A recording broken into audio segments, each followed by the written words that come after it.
Thank you for watching the World Community Magazine's Hour of Power Live on Facebook with your hosts Edward McQueen and April Garner.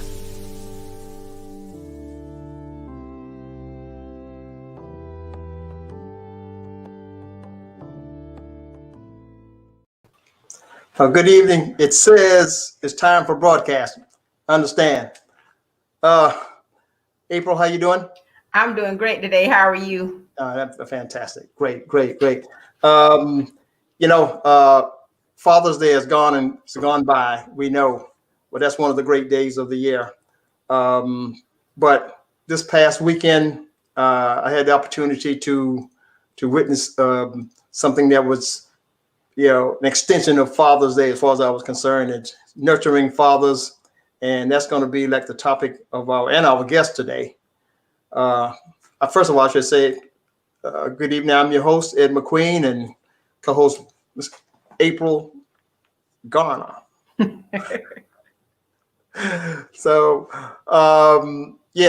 we let's get right into it. April, we have today as our guest Reverend Wallace Evans Jr.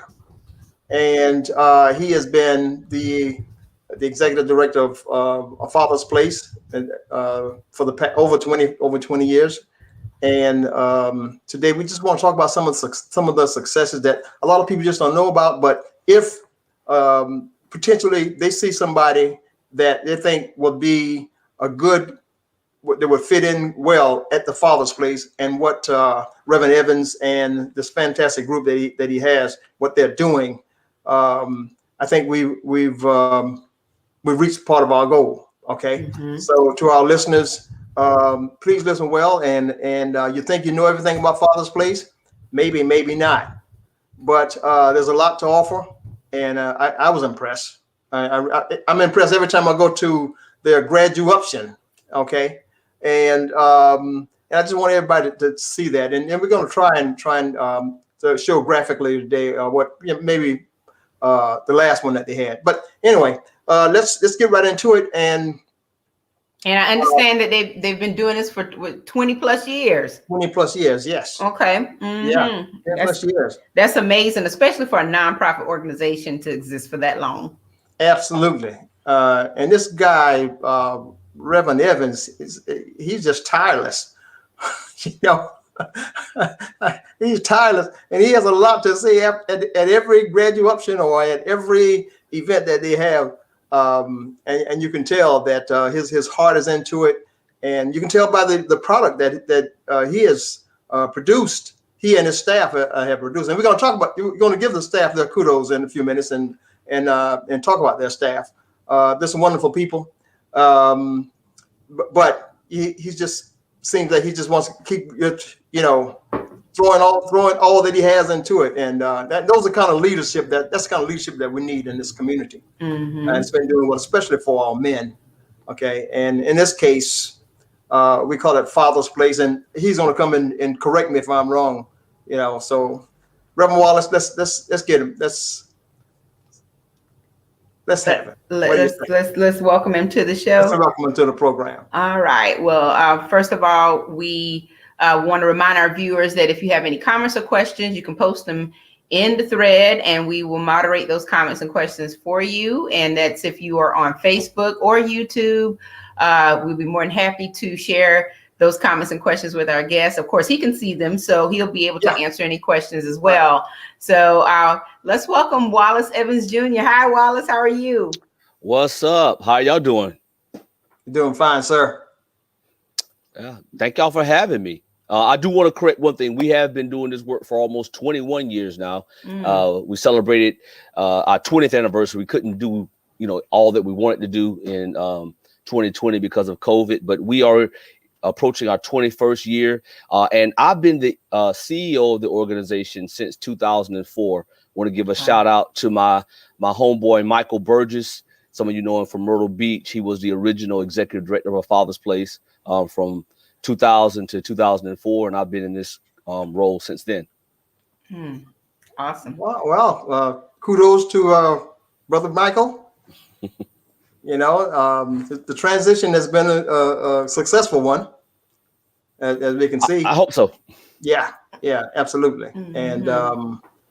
And we know that you're grooming somebody for that later date. Absolutely, absolutely. Succession yeah. is an important thing Right. for all organizations, churches, businesses. We need to have some degree of succession planning. Absolutely. Have a plan for someone to take the reins, or at least can, carry on in our absence. Absolutely.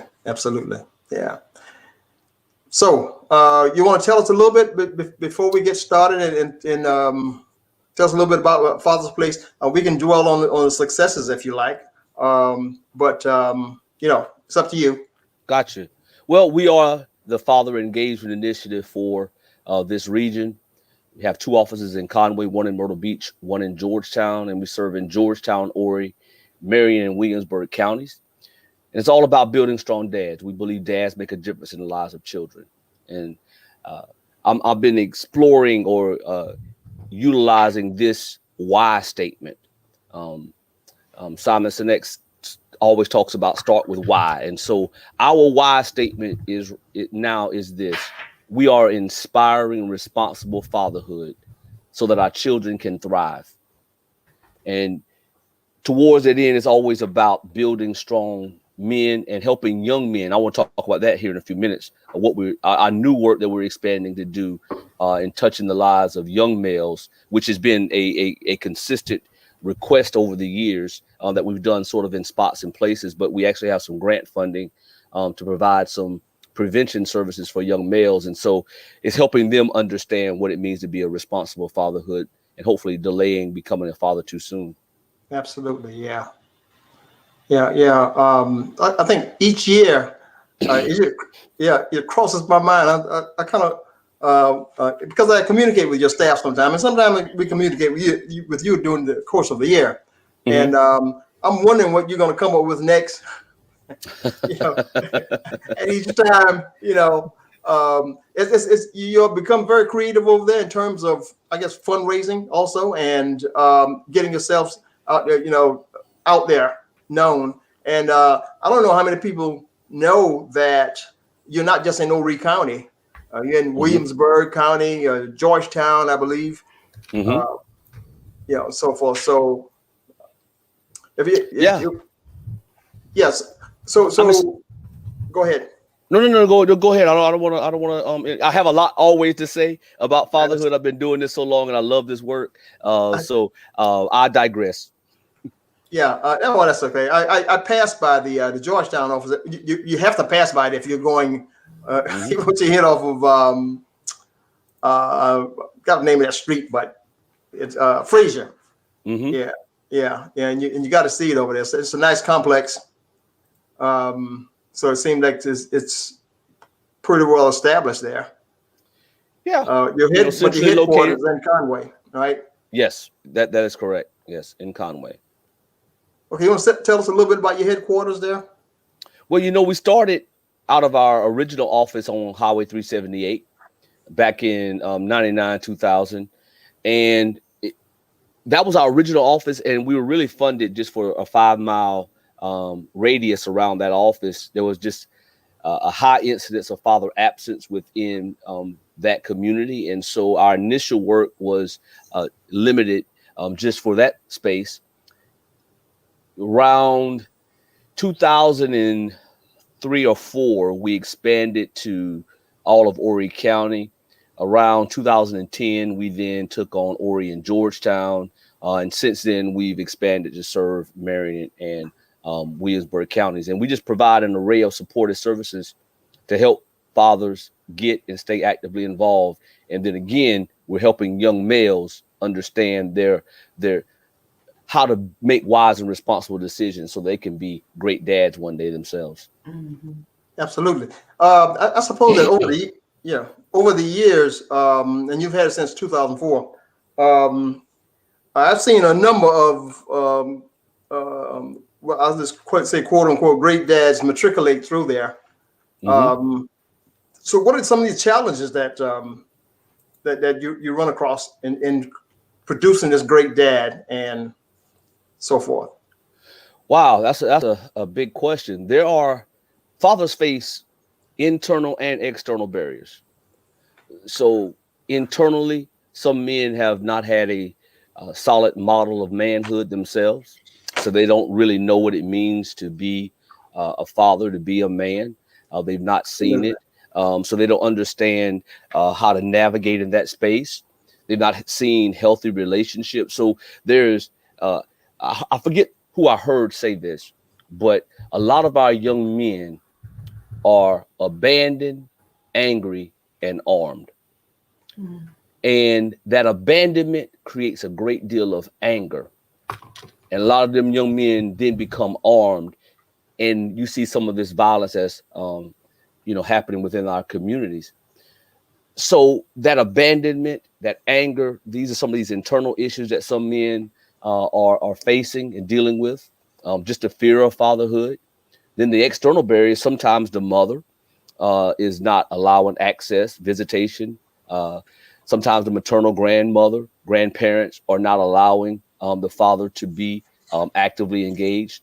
So there's these barriers that we help the men to overcome. And I do want to sort of clear up a misconception that some people think that our program is just for the broken dad, that you have to have something, majorly wrong in your personal situation. We deal with men across the gamut. We have something for every father, from the professional father to the father of lower means, because what we found is this issue of fatherhood cuts across race and culture and social economic stuff.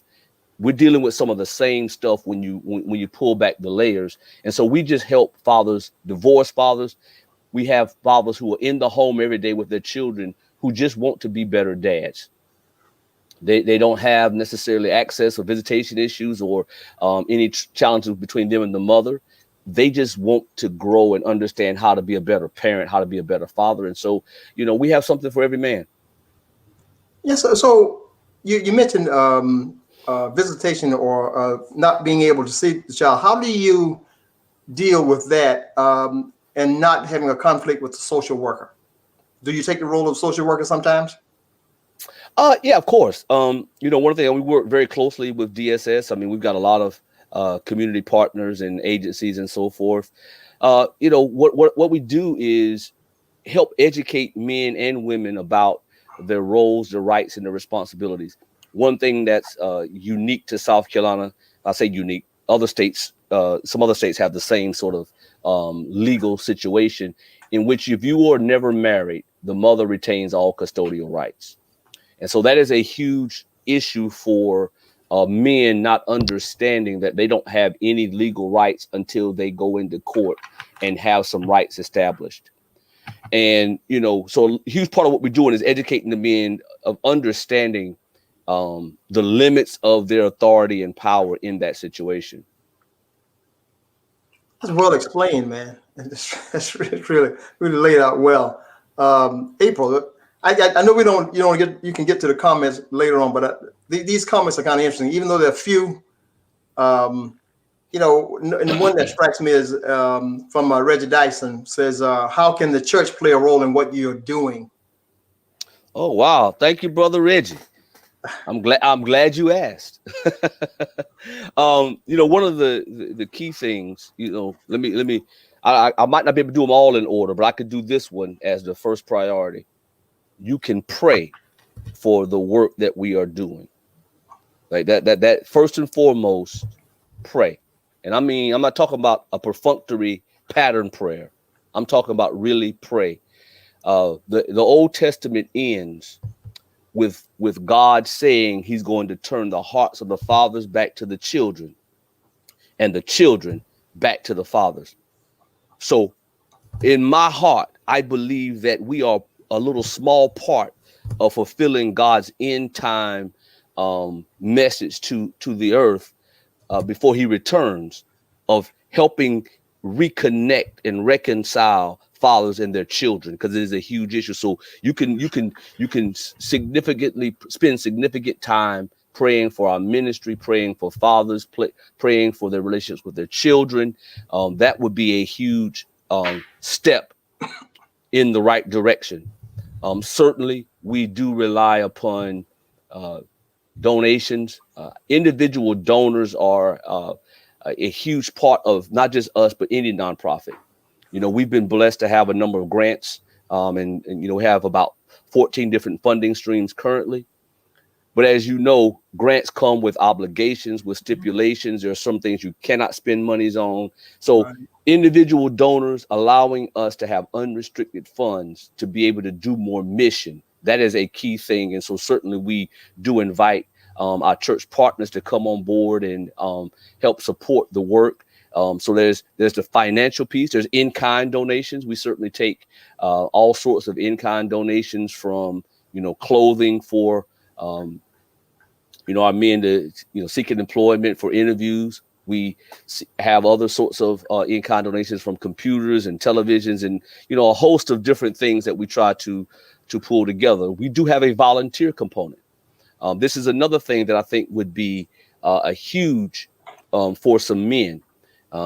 We have 3 men who are volunteering to be mentors for the men who are in our program. And I think that is it's a minimal commitment. I mean, you can go beyond just those sort of 2 one-on-one meetings that we do want you to have with your mentee. But we're trying to build this mentorship component up, because even as adults, we all need some mentoring. We all need some coaching. And this is an opportunity for those within the church community to partner with us and be able to spend some time mentoring some men. So those are a couple of things, Brother Reggie, that came to my mind. But definitely please pray for this work. Wallace, do you all host any workshops at the churches, or do you handle everything at your various locations? We will go wherever it is arranged. So if you want a workshop, we will be there. Let's arrange it. We speak all over, from agencies, churches, you name it. We'll be there if you would like for us to come in and do, a one-off workshop, about maybe a particular topic about healthy relationships, or about being an effective parent, being an effective father, understanding the ages and stages of development of your children. In any of those topics surrounding fatherhood, we would love to come in and present to church body or whoever it might be. Well, there's one more comment from one of Bucksport's finest, Betty Gauze. She says, we thank the Father's place for all that they do in Bucksport. So, as you think about things that you have done over the past 20 plus years, 21 years, and the various areas that you've impacted, I'm sure you think of Bucksport, you think of Conway and other areas, but what are some of the most monumental things that kind of come to mind as far as how you've impacted these various areas? Oh, wow. April, honestly, those, I still feel like we've just scratched the surface on a lot of these things. So there's, I'm kind of always dissatisfied. I don't feel like we've done enough. I don't feel like we've touched enough lives. I don't feel like we've gotten the message across well enough, that we've, made the impact that I think that we're called to make. So, certainly we've had, some successes over the years, and we're continuing to build and move forward. But, I just see more on the horizon. There's more for us to do, more fathers for us to serve, because it is such an important, issue. And, for instance, in the Bucksport community, we have some Horry County Community Development Block Grant funds, and we're working to do some economic empowerment work in the Bucksport and the Race Path community in Myrtle Beach. And that's a huge thing. We're still trying to get, a stronger response, because COVID has really impacted our work, nonprofit work in general. We're in the health and human service field, and we need contact, we need touch, we need in-person to be as effective as possible. And we're coming out of COVID, but we're not fully out yet. And then there's this Delta variant, so we don't know if we're going back in. So that's having an impact on our ability to really be able to really drive home the information that we're trying to communicate about strong fatherhood, about economic empowerment, and so forth. There's a lot of opportunity available.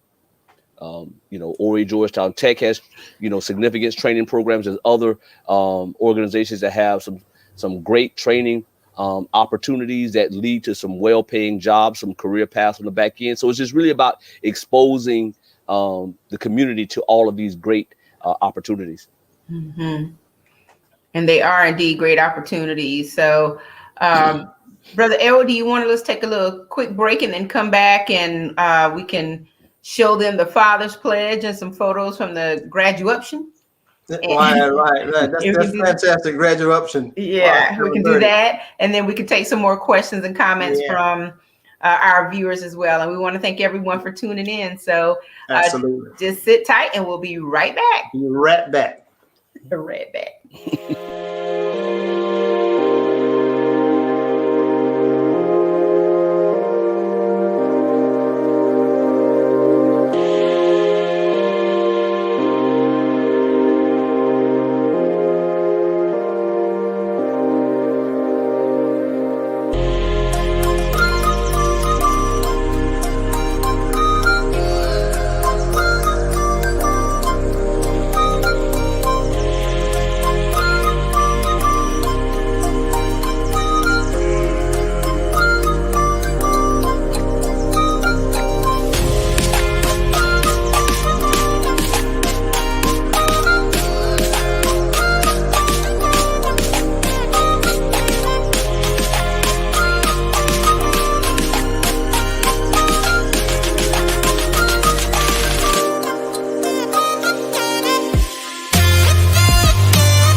If you want to support Black-owned and operated businesses in the Grand Strand area and beyond, check out thenetworkconnects.com for a complete list of establishments in our local area. Our network connects Black businesses to community for a wide range of services, products, organizations, and resources that are viable in the African American community. You'll find a wide range of products and services that'll fit your needs, along with information about events and happenings around the local communities. Check out thenetworkconnects.com, connecting Black businesses to community. Thenetworkconnects.com.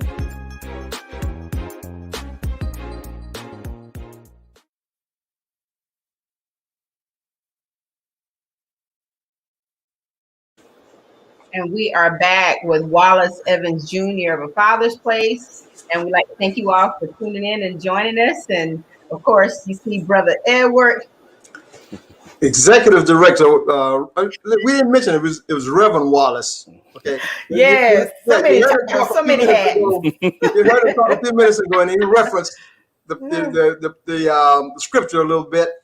I should have told you something, so we didn't say it in the beginning, but you probably surmised by now. I am telling you. Reverend Wallace, let's get to your fundraising appeal. I mean, whatever can happen on this program, we certainly want you to know that we can assist. What are some of the strategies that you use? And I know you can always use more money. I know that. Absolutely. We can. So we've been working pretty diligently to establish a couple of fundraisers. The Palmetto Giving Day is in large part sponsored by the Bunnell Foundation, which serves Georgetown County. We've been a part of one of the fundees from the Bunnell Foundation for a number of years. And so we participated in that, and that's a great fundraiser for our work in the Georgetown community. But a few years ago, we started a Building Futures Award ceremony, and that is held annually. It was to occur this past February. We pushed it back to October, and it is an opportunity for us to recognize the contribution of key members within our community who are doing just great work serving the community. And so that is also, we seeking sponsorships for that event in the fall. That is one of the ways in which we do raise funds. But like I mentioned earlier, individual donors are the lifeblood of a nonprofit organization. We depend upon individual donors. I believe in this work. I contribute to this work. We have a roundup feature. That would be something that some of the listeners, the viewers, would be interested in. Every time I swipe my card, I'm giving back to a Father's Place. The system that we have allows you to be able to cap that on a monthly basis. So, give up to $5 a month or whatever cap you would like to have on it. But, I feel that, we ought to give, we ought to support. And this work is near and dear to my heart. And so, there's a number of different ways that I would invite you to check out our web page and, just learn about all the different options that you could explore to give back to this work. Look, if anybody's ever gone to a graduation, you would want to give. Okay, I think you would want to give. It's just that touching, and it's always good to see a product of your work. Okay, and those are definitely showcasing of your work, of your organization. I wanted to mention a few names, but I don't know everybody on the staff. I only know Brother JV. He's up. Hey, all you gotta do is tell him where to go. I mean, he's there. And of course Sandra Gowans, Yes. and the others can really forgive me if I'm not knowing your names, but everybody's doing such a fantastic job from what I've seen. Okay, especially at the I saw some you had the not the catering, but the your staff was doing the serving of the food. Right. I mean, so when you find that kind of cooperation and happy doing it, you can tell that's success. Okay. Wallace, how many people do you have on staff across all the locations? 14, including myself. Mm-hmm. Yeah, just we're a small staff.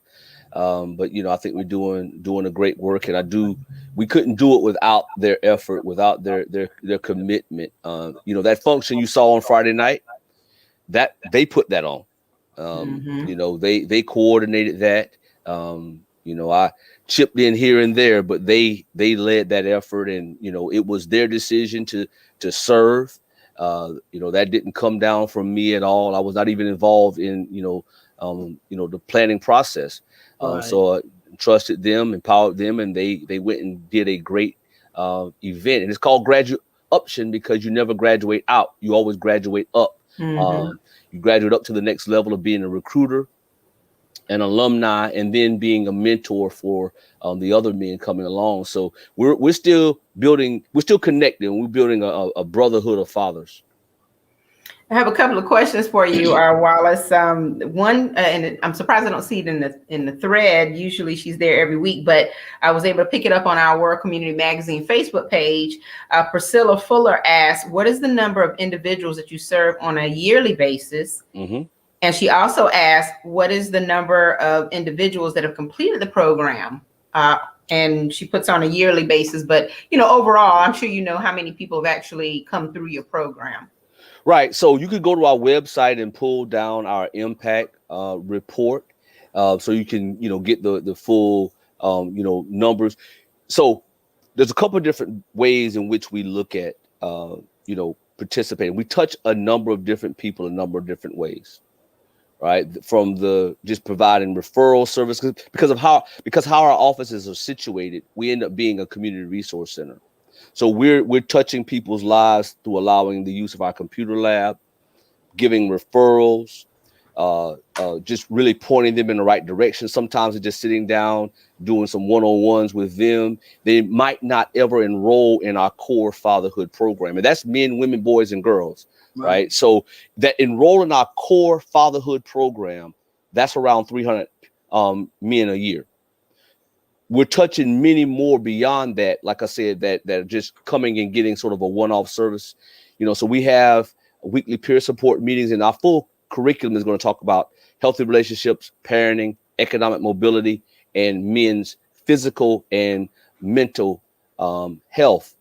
And that runs you could do it in theory about 24 weeks, 6 months. Most are in our program around 9 months. That's sort of a statewide average. And so they go through that. Just recently on this past Friday night, we had 20 young men and a lady who graduate up. And so that they complete the full run of the entire curriculum on an annual basis. It's going to be somewhere from 50 to 75 that go through all of the core components. One of the things that's unique about the work that we do is we take those men, and we do have women in our fatherhood program. We take those men primarily, and we take them as far on the path as they're willing to go, right? So he might come in and we're able to help him and move from A to D. He drops out, gets terminated. We allow him to come back and re-enroll. So we're going to now take him from where he stopped and going to move him forward to the next step. If you scroll all the way down, April, at the very bottom, in the very bottom banner, you can see our impact report all the way down. Right there, the 2020 impact report can give you some information about our fatherhood impact. But beyond that, our economic mobility services are open to anyone within the community. We have a number of women who go through the component as well, and it is minimum 20 hours soft skills training towards getting on a career path, moving from, as Mr. Mott, and many of you should know Mr. Mott. He's got a lot of Mott-isms. JOB stands for just over broke. And so we're moving people from just over broke into a career path. And so broke for us means more than just finances, because you can have a job that is well paying and still be broke physically, mentally, emotionally. It's not a fit for you, though you might be doing well financially. So we talk about moving from being broke, finding your fit. So we do a lot of career readiness assessments and really, assessing the situation and helping them get on that career path. I hope that answers your question. If you want to have, some more conversation, we do have a data and quality manager on staff, and we track a number of metrics for those who enroll in our program, from child support pay to quality time with their children, how often they're visiting. We're tracking the relationship between them and the mother, them and the children, how often they're reading with their children. We are heavily involved in their lives and helping them become the great dads that they want to be. This website is very comprehensive. You can find out more. Can you hear me? Yeah, I can hear you. Yeah, we can hear you now. Okay. I was saying that this site is very comprehensive. You can, go to the site and find out more about the mission, the history, all of the services and the curriculum, their focus, why it matters, and then the fatherhood issues. I think this is a great channel here that's on the website, because as you can see, they're covering everything from, the child support situations to expungement. If the father has, some blemishes on their record that are hindering them from thriving, there's, healthy relationship, even men's health. And that's even important as far as your initiative is concerned, because, a lot of men, they tend to ignore that part of it. And I mean, people in general ignore a lot of things, but, I'm sure that it's a great opportunity for you to talk to men more about the health issues that typically plague them. One of the questions that I have also relates to the demographics of who you serve. Tell us about the populations in terms of, ethnicities and race, and, where you seem to be making the most impact, or where you would like to make even a bigger impact. Right. I mean, so we, as I said earlier, we did start in the Highway 378 corridor, which is, predominantly African-American community. We are right now serving about 50% Caucasian, 50% African-American.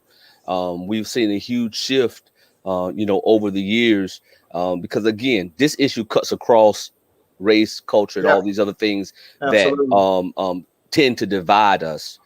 And so, we're serving, I think we're a very diverse organization in who we're serving. Certainly there's some requests for us to serve more of the Hispanic population. We don't yet have the capacity to do that effectively. We've had some Hispanic fathers that have gone through the program.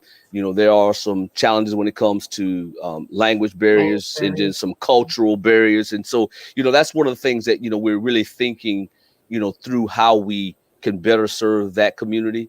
We definitely want to serve more professional fathers as well, right? We want to help all men know that there's something for them at a father's place, right? If you're a father, there is, we're offering something for all the men within our service area. There's a couple of areas that we're, looking for some volunteers to really help us expand. We have a boot camp for new dads, helping new fathers. That's a fearful time, a lot of apprehension and so forth, but helping them understand how to change a diaper, how to respond to a child and understand their needs. And so that's a boot camp for those new dads.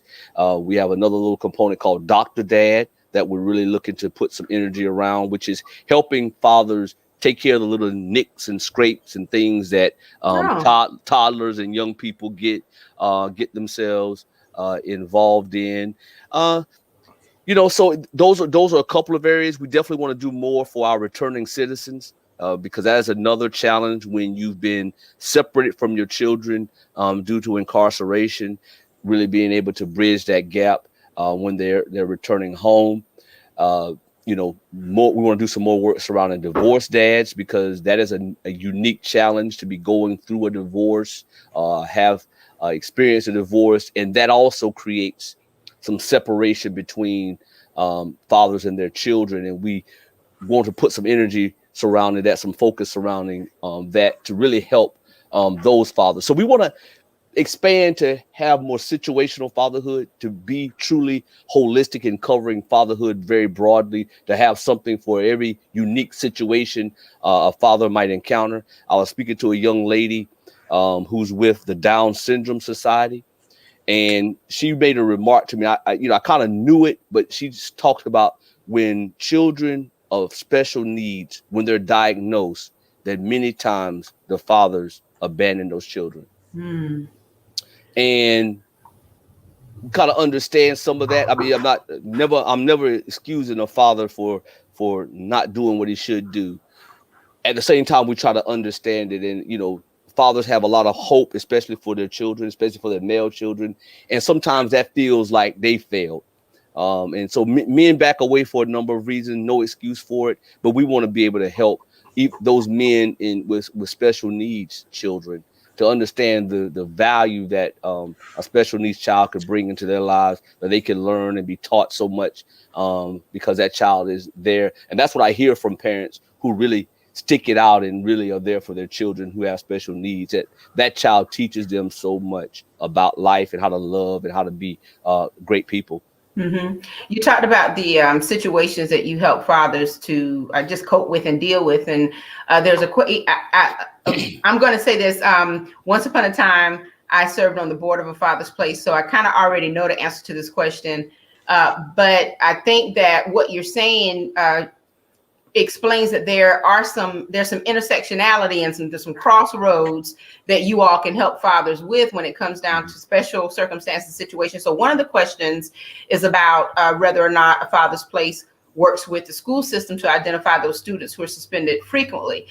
You probably don't, not so much in terms of identifying the students. However, the families, I'm sure that you're probably hearing about these types of situations when you deal with the fathers and the parents in these households. So have you found ways to help parents, fathers in particular, to create those conversations with their children and figure out why these suspensions are happening and affecting their children?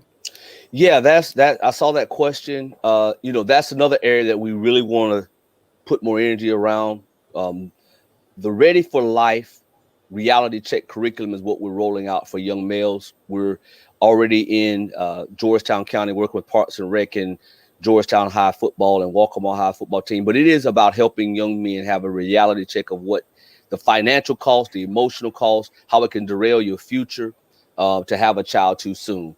Mm-hmm. And part of that is we help them to process their emotions surrounding the absence of their father. They write a letter to their father, right? So we're helping them deal with some of that anger and abandonment that some of the young men are dealing with. But we definitely want to work more closely with the schools. You know, we've gone to the alternative school a number of times, been involved there, giving, you know, presentations to some of the classes. But our young people are getting suspended. I mean, there's a lot of issues surrounding that. Sometimes quite honestly, the father is not involved is one of the reasons that this is occurring, because fathers, we're unique. We're not better than mothers, but we contribute something unique to children and helping them understand how to respect authority. And so there's some key things that are missing that keep our kids, you know, out of balance, and that causes them to get into some of these situations. So a constant request from single mothers is, what can you do to help my son? Mm-hmm. We've got to do more. Going back to Reggie Dice's, how can a church play a larger role? Not just with us. We've got to do more when it comes to helping young males. We've got to do more when it comes to helping young males. Mm-hmm. This is the book of Wallace. But I believe that when we stand before God, we're going to have to give an account as Christian men for what we did and did not do to help the least of these and help our young males. We do a lot of stuff in the church. I don't want to preach, but we do a lot of stuff in the church that's just sideways and is left, right? But we miss the core of what we need to be working on. So we need to get focused, right? But so when it comes to this issue of students getting suspended, you know, we work with, you know, mothers reach out to us wanting us to do certain things for the young males. But part of that is, you know, my wife has a nonprofit, and she's working with the mothers and trying to really impact and pour into them, so that mothers can understand how to allow another man to come in to intervene. Because sometimes when a man steps in, he can only go so far. Mm-hmm. And then now she's pulling back, because, you know, our young men need men to pour into them, to be able to help them to live in a disciplined and proper way.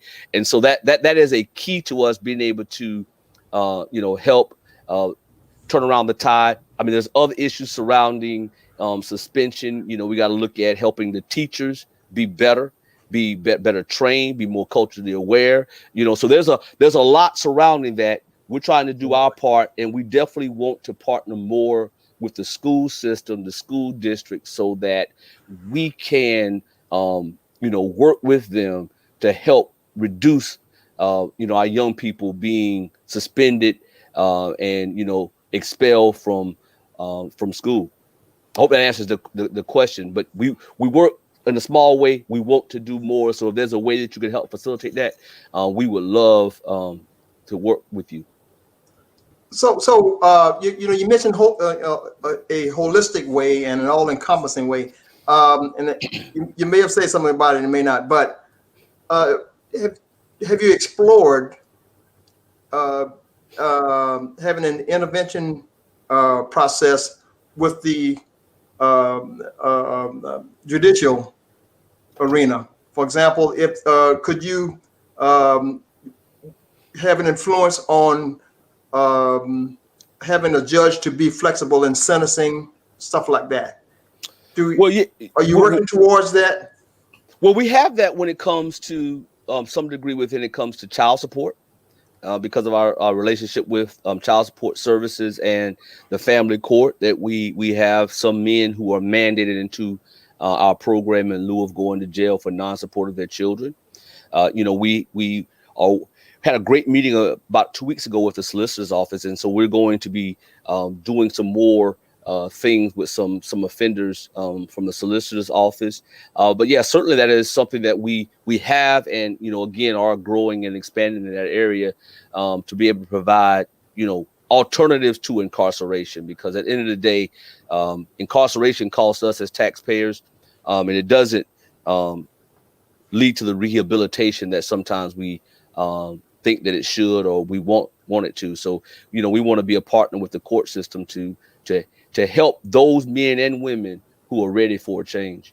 We're partnered with the drug court, especially, and I love the work of the drug court. If you're not aware of what the drug court is doing in Horry and Georgetown County, you definitely need to check out, because the solicitor is really big on helping find those alternatives. And there are some folks that are going through the drug court who had some extensive time over their heads, but because they successfully complete.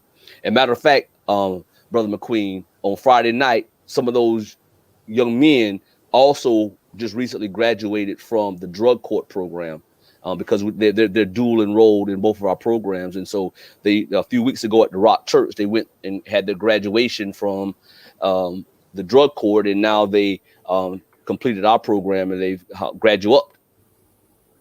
That's what I saw. I was really impressed. Each time I go to a graduation, I'm impressed. In fact, I'm impressed with the name. Graduate. I thought that was a very ingenious to come up with that title, a description. You may be. Well, I guess you answered the question on the court sentencing and stuff like that. And do you need more funds to help facilitate something like that? Absolutely. I mean, what would it cause you? What would you gain from it? What could it cause you to develop further? How could you move forward further? Wallace, before you answer that, Brother Edward, I think that for clarity, the question that you're asking, is it more geared towards helping the fathers or more geared towards helping young people in terms of, the incarceration that you're kind of talking about? Or fathers. Fathers, really. Okay. We're talking about fathers, yeah. Okay, all right. I mean, because somebody else is assigned to do anything else other than father. Okay. I believe. So I got you. So you're wanting to know, how would funding, be able to support that effort? Right. Well, it really depends on, what court system we're trying to, really impact, right? So in my meeting with the solicitor's office, we talked about, some of their needs surrounding anger management and so forth. We do have anger management component within, our work, but staffing capacity is going to be an issue, right? To really be able to effectively do some of these things, right? We need people resources. And one of the things that funding does is allows us to either hire part-time, full-time, or contract with persons within the community that could provide some of those, additional services. Yeah. So that is one way in which our unrestricted funds growing would help us to do more mission, because then we're not tied to a specific grant or a specific stipulation from the government and so forth. We can really hone in on some of these areas. The grants are competitive. Thank God we've been blessed to receive a number of them over the years. But we've got to expand our donor base and diversify our funding. Okay, so where the people want to send funds, where do they send it to? You can go online to our website. Certainly you can donate there. You can send it to our P.O. Box 1291, Conway, which is 29528 is the zip. Call us 843-488-2923. Email us. We will pick it up if need be. If you want to donate, we will make it as easy and as simple as possible. And we certainly, thank you in advance for just the consideration to give to our organization. And we have graduation twice a year, in June in Georgetown, in December in Horry, location to be determined. But certainly we're hoping to be able to have an in-person graduation in December, COVID depending. All right. Well, as we round up the show, I do have the Father's Pledge and some photos from graduation. I'll pull it on the screen, and you can kind of tell us, walk us through what we're seeing here. The mighty pledge. So we created this pledge several years ago, and I do not remember if it was me or somebody on staff or if we Googled it. I literally do not know. It's been around for almost 20 years. But this is how we close out our sessions. We interlock arms or, hands, right hand up, left hand under, and we talk about the pledge. And as a responsible father, these are the things that we're pledging: to spend quality time with my child, invest in my child. I pledge to love my child, respect the mother of my child, to teach by example, learn and grow as a man. And I pledge to work every day to be the best father I can be. That's a mighty pledge. Right. Yeah, that's how we close out group. Awesome. That's mighty. And so we have some photos from your graduation. I'm gonna see if I can. Yeah, there we go. Start to scroll through them a little bit.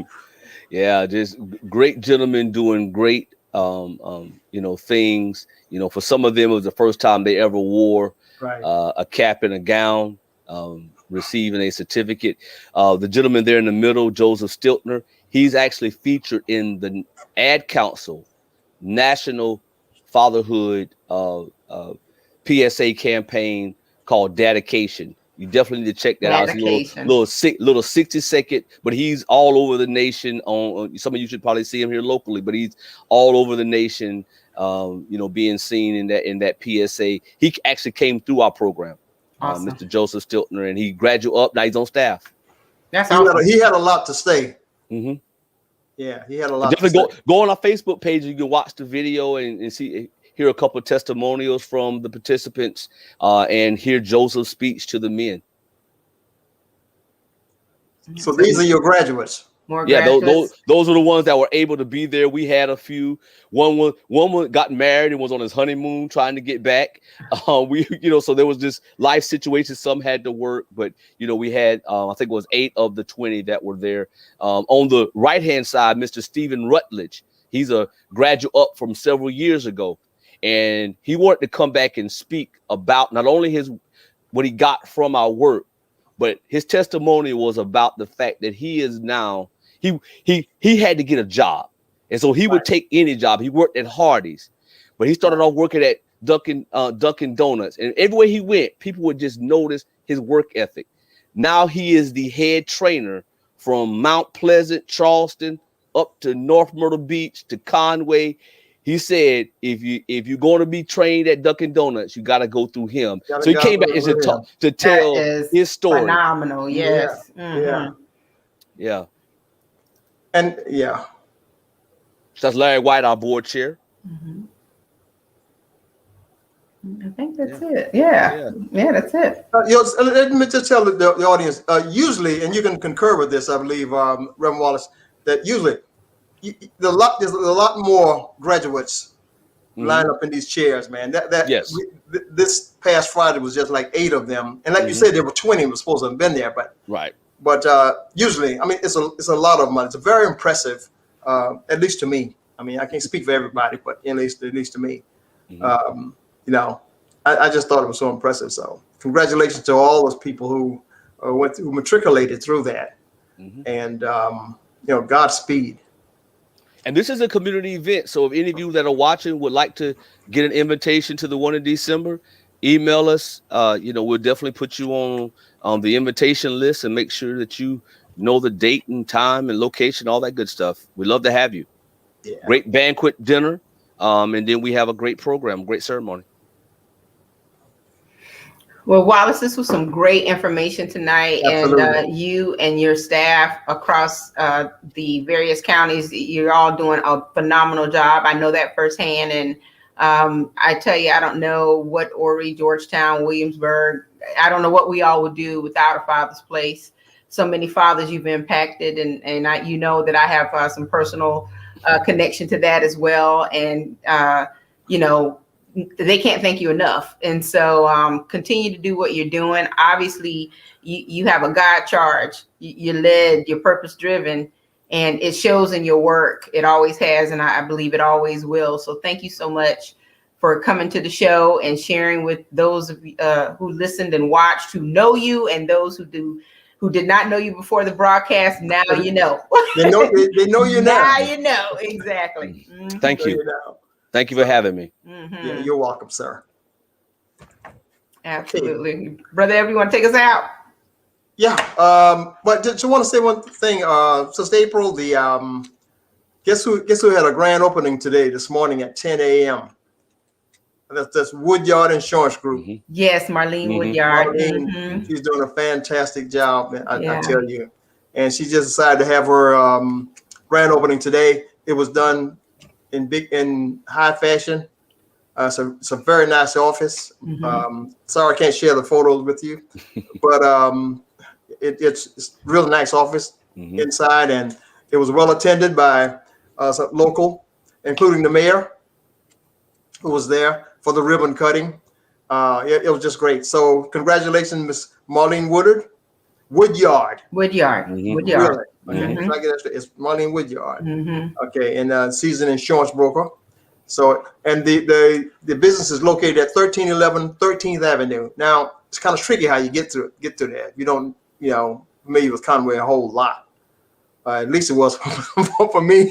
13th Street cuts off, 13th Street cuts off and kind of takes you out of the way. But anyway, she's located at 1311 13th Avenue, Unit D. It's a new structure. It has about 4 offices. And the other 3 are not really occupied. You can tell how new it was. But 1311 13th Avenue in Conway, Unit D, in Conway, South Carolina. Her number, if you want to call, 843-488-0322. I'll say it again, 843-488-0322. Congratulations, Marlene. And that location for landmark purposes is near the Central Park Pizza Inn Popeyes. That structure, they built some new buildings. Yes. Right? Yeah. Okay. Right. Awesome. Absolutely. Okay. Yeah.